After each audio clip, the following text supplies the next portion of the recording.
Hello everyone, we are going to study about the refraction of light. We discussed about the light in our previous video, so let's now discuss about the refraction of light directly. So we observed many phenomena of refraction of light in our surroundings. So first of all, bending of our finger when dipped in water.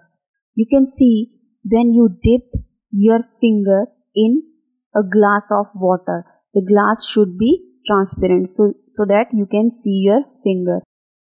अब जैसे ही आप इसमें finger dip करोगे तो आपको क्या appear होगा कि जो आपकी फिंगर है वो एक पॉइंट से बेंड हो चुकी है. वो पॉइंट कौन सा होगा? जब हमारा जो मीडियम है वो चेंज हो रहा है. यहाँ से फिंगर जो बेंड हो रही है that is due to the refraction. Second example है rainbow formation. As we discussed in our previous video, rainbow formation जो होता है वो दो फिनोमिना के कारण होता है. First is reflection plus second is refraction.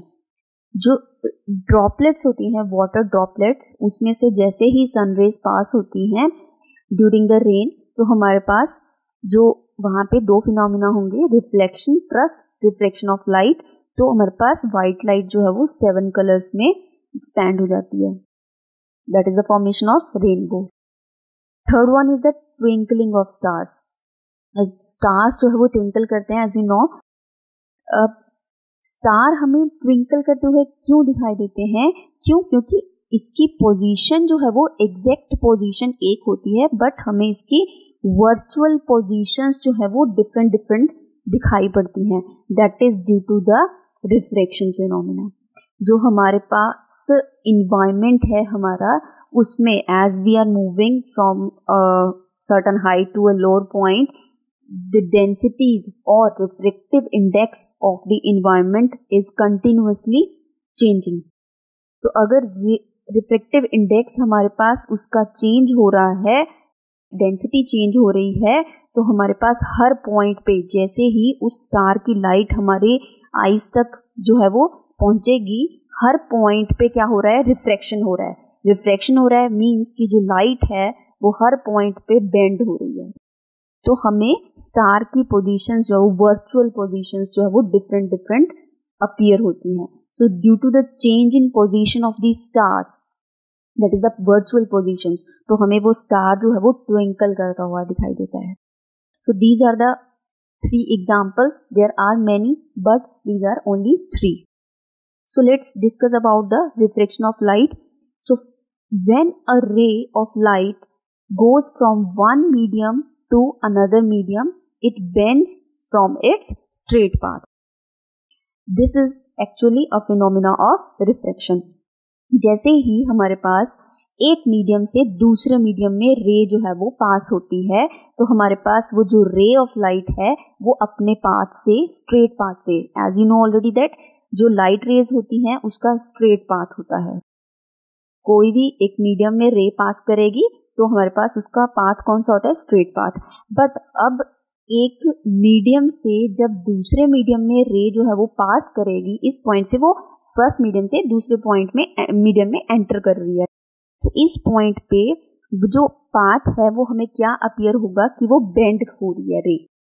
अब जो ये जो बेंडिंग है वो भी 2 टाइप की है. First is away from the normal, this should be towards the normal, and second one is away from the normal. अब यहाँ पे डायग्राम में वो क्या हो रहा है? अब देखो, ये हमारे पास क्या है? Normal ray. Normal ray as we discussed in our previous video, normal ray जो है वो सरफेस के साथ कितने डिग्री का एंगल बनाता है? 90 डिग्री का.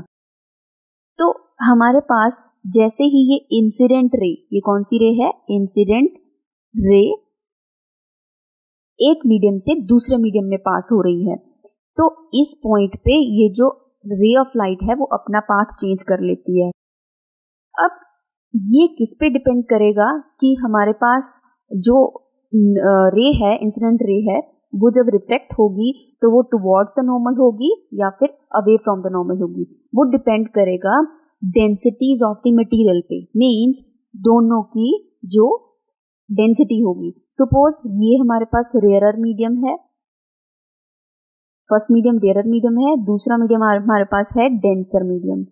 जो डेंसर मीडियम है ऑब्वियसली उसकी डेंसिटी ज्यादा होगी, तो इसका सपोज रिफ्रैक्टिव इंडेक्स eta1 और इसका eta2, you can pronounce it as n1 और n2।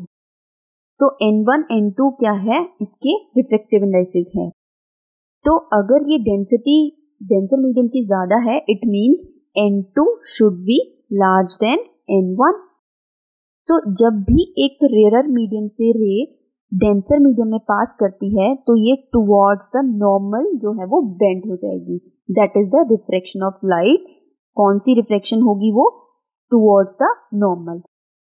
अब इस डायग्राम में आप देखो कि ये अगर हमारे पास ये मीडियम है फर्स्ट मीडियम और ये सेकंड मीडियम है हमारे पास, सपोज ये हमारे पास है डेंसर मीडियम, ये हमारे पास है डेंसर मीडियम और ये हमारे पास है रेयरर मीडियम। अब डेंसर मीडियम की जो रिफ्रैक्टिव इंडेक्स है वो n2 है और इसका n1, तो यहाँ पे भी हमारे पास जो n2 होगा वो ग्रेटर होगा n1 से।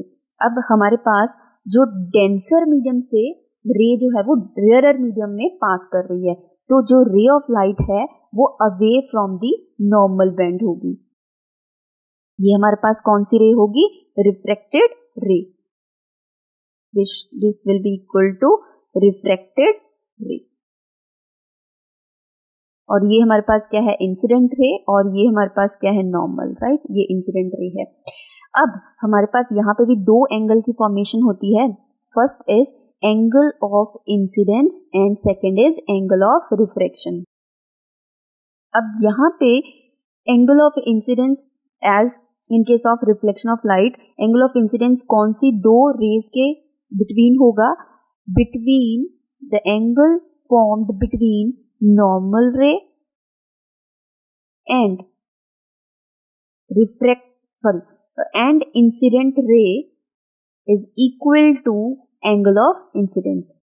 और एंगल ऑफ रिफ्रैक्शन जो होगा वो किसके इक्वल होगा, angle formed between two raise, which raise, normal ray and refracted रे, राइट। इन दो रेज के बीच में जो एंगल बनेगा वो कौन सा एंगल होगा, एंगल ऑफ रिफ्रैक्शन, राइट। अब यहाँ पे जो एंगल ऑफ इंसिडेंस और एंगल ऑफ रिफ्रैक्शन जो होगा वो दोनों क्या करेंगे, वेरी करेंगे। जो रिफ्लेक्शन में एक लॉ था, लॉ रिफ्लेक्शन ऑफ लाइट में, कि angle of incidence angle of reflection के इक्वल होता है, but which is not same as that of refraction. Means refraction के केस में ये सेम नहीं होगा। एंगल ऑफ इंसिडेंस और एंगल ऑफ रिफ्रैक्शन दोनों क्या होंगे, इसमें डिफरेंट होंगे। अब पहले हम इसका कॉज स्टडी कर लेते हैं।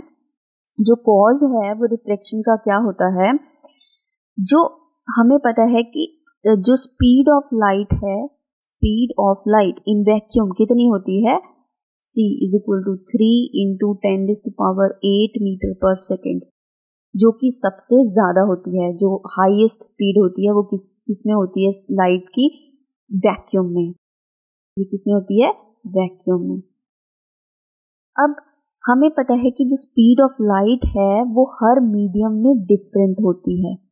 मींस जो हमारे पास मीडियम हो सकता है वो वुड हो सकता है, ग्लास हो सकता है, लाइक एनी अदर मटेरियल जो कि एक मीडियम कंसिडर होगा, उसमें स्पीड ऑफ लाइट जो है वो वेरी हो जाती है। मींस उसका जो रिफ्रैक्टिव इंडेक्स है वो वेरी कर जाता है। जैसे एयर का जो रिफ्रैक्टिव इंडेक्स है वो डिफरेंट होगा, और वुड का रिफ्रैक्टिव इंडेक्स डिफरेंट होगा, ग्लास का रिफ्रैक्टिव इंडेक्स डिफरेंट होगा।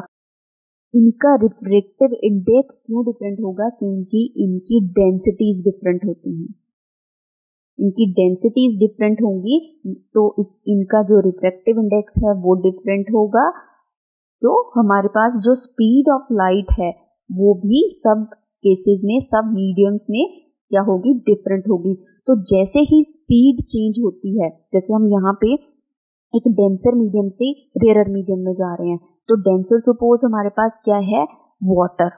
जो वाटर की डेंसिटी होती है वो एज कम्पेयर टू एयर ज्यादा होती है, ये सपोज वाटर है, और ये जो अनदर मीडियम था रेयर मीडियम, ये हमारे पास सपोज क्या है, हमारे पास ये एयर है और ये क्या है, वाटर।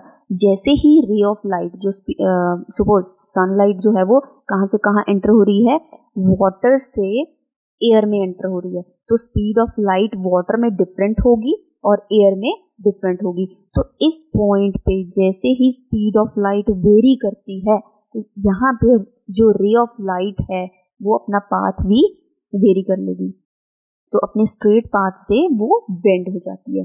सो बेसिकली जो डिफरेंट कोज है वो रिफ्लेक्शन का, वो क्या है, variation of speed of light, variation of speed of light in the different mediums, in different mediums, that is the cause of reflection.